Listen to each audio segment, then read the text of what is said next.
유전자 알고리즘의 뒷부분을 일부 커버하고 미분을 이용한 정답 찾기로 그레디언트 디스트라고 하는 굉장히 중요한 테크닉을 하겠습니다.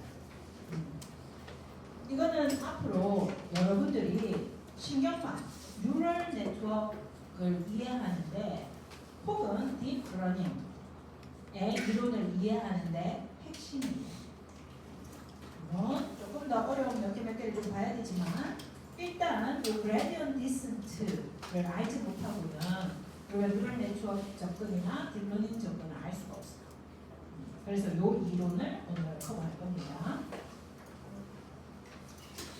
자, 우리가 BFS 혹은 DFS 혹은 Branch and Bound, A-star backtracking과 같은 일저스티브 모든 것들을 통틀어서 살펴보고 글로벌 옵티마를 구하는 테크닉들을 해왔고요. 이제 로컬 서치로 로컬 옵티마, 글로벌이 아닐 수도 있는 재빨리 찾는 덜 비싼 테크닉들을 힐 클라이밍, 아이터레이티드 힐 클라이밍, 스토캐스틱 힐 클라이밍, 시뮬레이티드 어닐링, 지네틱 알고리즘 정도까지 왔던 거예요. 어떻게 왔는지 모르겠는데 따라오니까 여기까지 왔죠, 그죠? 난이도 있는 알고리즘들을 해왔는데 오늘은 이제 continuous space라고 해서 실수는 이산화되어 있어요, 연속적이에요. 실수는 연속적이죠. 그래서 실수는 무한대 개의 숫자가 그 안에 들어있잖아. 그런데 우리가 0, 1 넷셋, A-star 이런 거 풀어볼 때 보면 continuous space가 아니고 discretized 이산화된 공간에서 놀았죠. 그래서 청소하는 청소기가 청소를 하냐 마냐, 쓰레기가 있냐 없냐 이런 개념이었지. 이 개념이 아주 무한대개로 개념이 늘어나는 쪼갰는데 실수는 0과 2 사이에 쪼갰는데 그 쪼갰는 포인트를 중심으로 해서 다시 쪼갤 수 있어. 또 걔를 엄청나게 늘려서 또 쪼갤 수 있어. 또 쪼갤 수 있어. 이런 개념은 아니었다는 거예요. 그래서 지금까지 여러분들이 다루었던 어떤 문제나 개념은 이산화된 공간에서 처리하는 것들이었거든요. 근데 이거를 이제 우리는 이렇게 실수 범위로 갖고 들어오고 그렇게 됐을 때 뭔가 문제를 풀어야 될 때 우리가 어떻게 해야 될 것이냐, 그때의 최대 값을 찾거나 최소 값을 찾아낼 때는 어떻게 해야 되는 것이냐라고 하는 것을 배울 겁니다. 유전자 알고리즘이 어떻게 디자인되느냐라고 하는 건 우리가 살펴보았고요. 그래서 해당 유전자 알고리즘이 초기의 인구 그리고 핏니스를 살펴보고 셀렉션을 거쳐서 크로스오버도 하고 뮤테이션도 하고 이 과정을 반복적으로 진행함으로써 최적의 정답값을 찾아 나가서 문제를 풀겠다라고 하는 것이 기존의 유전자 알고리즘의 핵심적인 업무 프로였죠. 근데 이제 이 유전자 알고리즘은 내가 스위스 나이프다. 그래서 웬만한 문제는 정답 찾고 싶은데 어떻게 찾지라고 디자인할 때 잘 모르겠으면 유전자 알고리즘에 적용해서 문제를 살짝 그렇게 매핑시켜서 풀면은 웬만하면 풀립니다. 그래서 이 유전자 알고리즘이 범용성이 되게 높아요. 이 장점이잖아. 그런데 이 유전자 알고리즘은 꽤나 느려요. 왜? 굉장히 많은 population, 그러니까 인구를 만들어서 100만 개든 10만 개든 만들어서 걔가 어느 정도 옵티마에 도달할 때까지 계속 돌려줘야 되잖아요. 그렇기 때문에 정답 찾는데 꽤나 시간이 걸려요. 그래서 유전자 알고리즘을 돌릴 때는 연구실에서 돌려놓고 퇴근하는 거야. 퇴근하고 그 다음날 와서 어느 정도 성능이 나왔나 이렇게 보는 거예요. 그래서 꽤나 시간이 많이 걸려요. 파퓰레이션을 발전시키고 걔들로부터 뭔가 최적화된 값을 찾는 데는 시간이 굉장히 많이 걸린다. 파라미터가 또 많은 거야. 파라미터가 예를 들면 population size 초기에 이니셜 population을 해야 되는데 어떤 친구는 100만 개에서 시작해요. 100만 개에서 시작하면 느릴 것 같죠, 그죠? 그래서 느릴 것 같아서 어떤 친구는 10만 개에서 시작하는 거야. 10만 개에서 시작하면 그만큼 내가 옵티마를 좋은 걸 찾기가 떨어지겠죠. 더 많이 돌려봐야 될 거 아니에요. 그렇기 때문에 세팅해야 되는 내가 프로그래머, 엔지니어가 이 문제를 풀려고 이 게임을 풀어서 저 사람보다 내가 더 빨리 풀어야지. 그래서 내가 개발을 하는데 이 엔지니어가 결정해야 되는 사항이 너무 많다는 거예요. 그래서 엔지니어에 따라 아니면 랩의 경험에 따라 성능이 달라지는 거예요.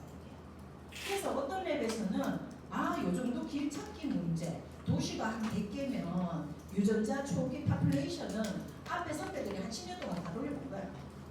그래서 이 이니셜 파퓰레이션은 한 10만 개에서 시작하면 적당하더라 라고 하는 경험치에 기반한 정보들이 많은 거예요. 그래서 엔지니어마다 이걸 개발하려고 하는 사람마다 자기 개인의 관점에서 세팅해줘야 되는 변수값이 너무 많다. 이러한 변수들을 파라미터라고 얘기하는 거예요.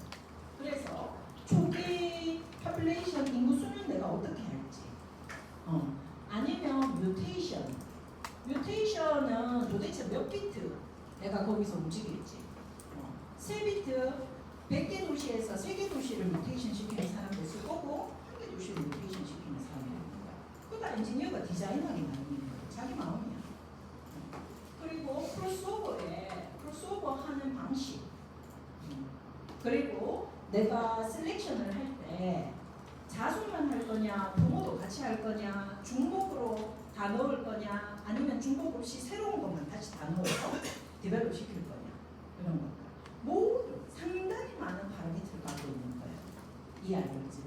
그래서 구현하기 쉽고 어느 정도 성능이 나오는 건 알고 있지만 시간이 많이 걸리고 여러분들 자신이 해줘야 되는 휴리스티커를 한 파라미터 개수 셋업해줘야 되는 체크해주는 파라미터 개수가 많다라고 하는 것이 해당 알고리즘의 단점입니다. 우리가 그래서 많은 연구나 혹은 알고리즘들에서 지네틱 알고리즘 혹은 지네틱 프로그래밍 혹은 에볼루셔너리 알고리즘, 에볼루셔너리 프로그래밍 이런 형태로 보통 그 이름을 지어서 알고리즘을 명명합니다. 그래서 알고리즘을 보면 에볼루셔너리 어떠고 돼 있으면 이게 뒤에 알고리즘을 내부적으로 쓸 수 있겠다라고 하는 것들 이해할 수 있습니다. 자 이제 컨티뉴어스한 레벨로 넘어가 볼게요. 여러분들이 지금까지 배웠던 알고리즘은 이러한 실수 레벨의 연속선상에 있는 상황을 다루지는 않습니다. 그런데 이 연속선상에 있는 상황을 다루어야만 해요. 앞으로. 그래서 그런 관점에서 신경망이 나왔고요. 연속선상에서 뭔가 처리가 돼요. 신경망. 딥러닝도 연속선상에서 내가 정보를 처리해서 결과가 나와. 지금 이해할 수 있겠지만 그래서 문제를 내가 약간 바꿔볼게요. 이제 우리가 이제 도시가 이렇게 있었어요.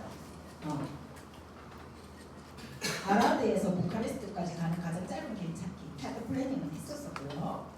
그래서 이렇게 해보고 저렇게 해보고 주위까지도 해볼 수 있겠네. 자 이제는 내가 이 공항을 이 폴란드에 공항을 헝가리죠. 여기 폴란드가 아니고 헝가리에 공항 3개를 만들려고 해요. 건설을 하려고 합니다. 이럴 수 있겠죠. 우리도 공항 어떻게 됐어요? 대구공항 여기 우리 바로 옆에 있어가지고 정말 좋잖아요. 이런 경우가 없잖아요. 전 세계에서.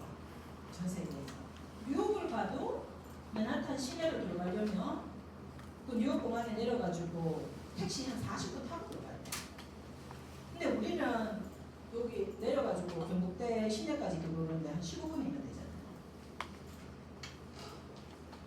공항이 이 도시 안에 들어있는 경우는 정말 드문데요. 그래서 왜 우리 그 27년도부터인가 우리 공항을 군위로 옮긴다고 했잖아. 27년도에 시작해서 옮긴다고 했는데 몰라요? 여러분들? 그 사업이 멈췄는지 지금 진행되고 있는지 모르겠네.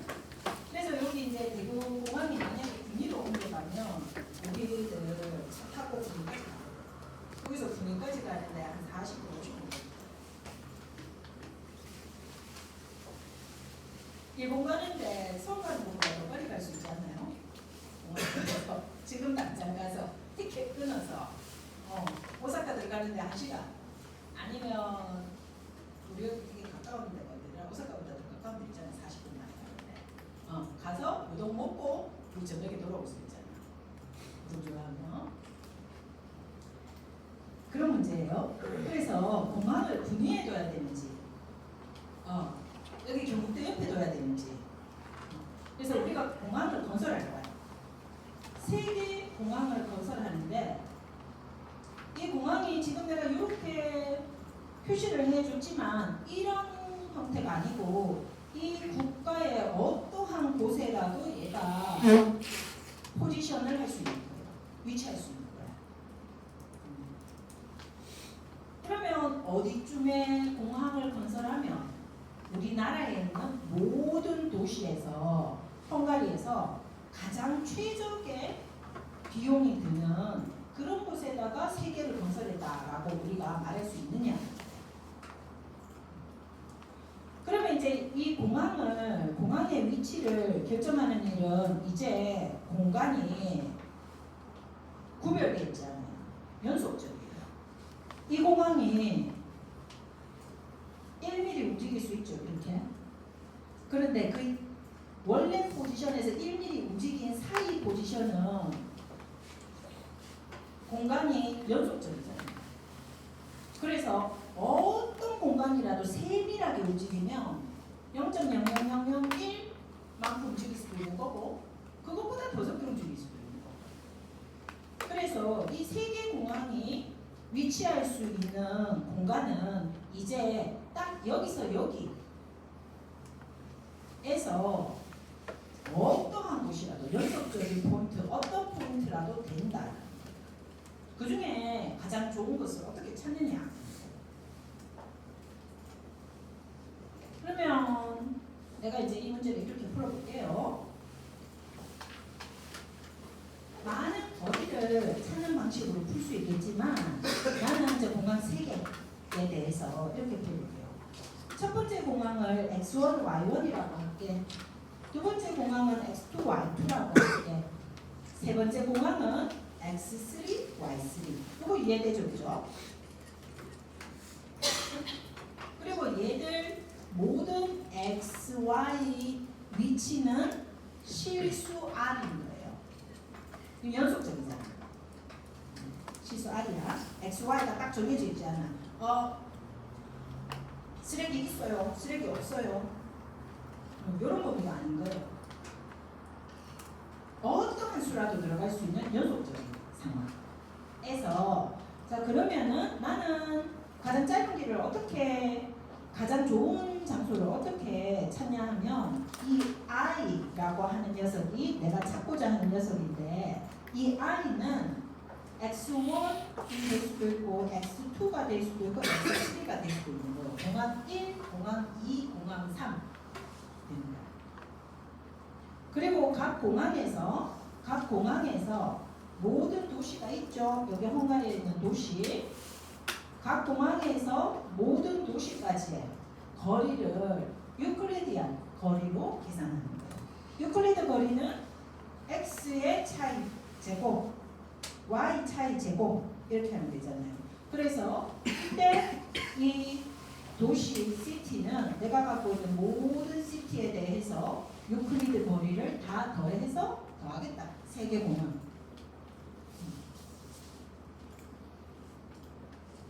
이해되죠? 여기까지?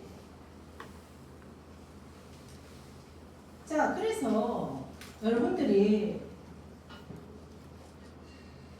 내가 이러한 공항에 대해서 스토캐스틱 플라잉이나 시뮬레이티드 어닐링 방식이나 이러한 정보들을 디스크리트하게 약간은 쓸 수가 있어요.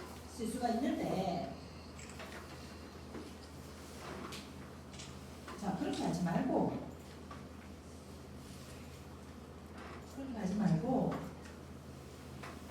미분이라고 하는 거, 그레디언트, 여기서 말하는 그레디언트는 미분이는 거예요.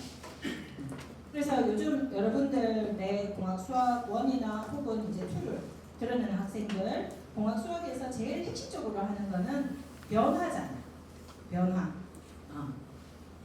변화가 있는 상황에 대해서 우리가 어떻게 대처할 것이고 어떻게 문제를 풀어낼 것인가에 대한 거를 이제 공학 수학에서 열심히 배우는 거예요.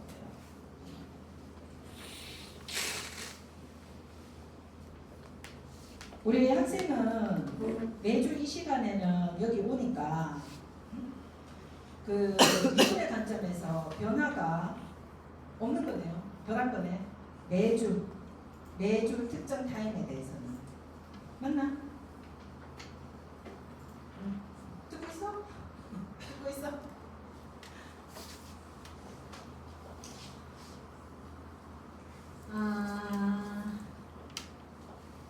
우리가 위에 이제 보라색으로 되어 있는 조 상황을 가장 잘 만족시키는 XI와 YI를 찾아낼 거예요.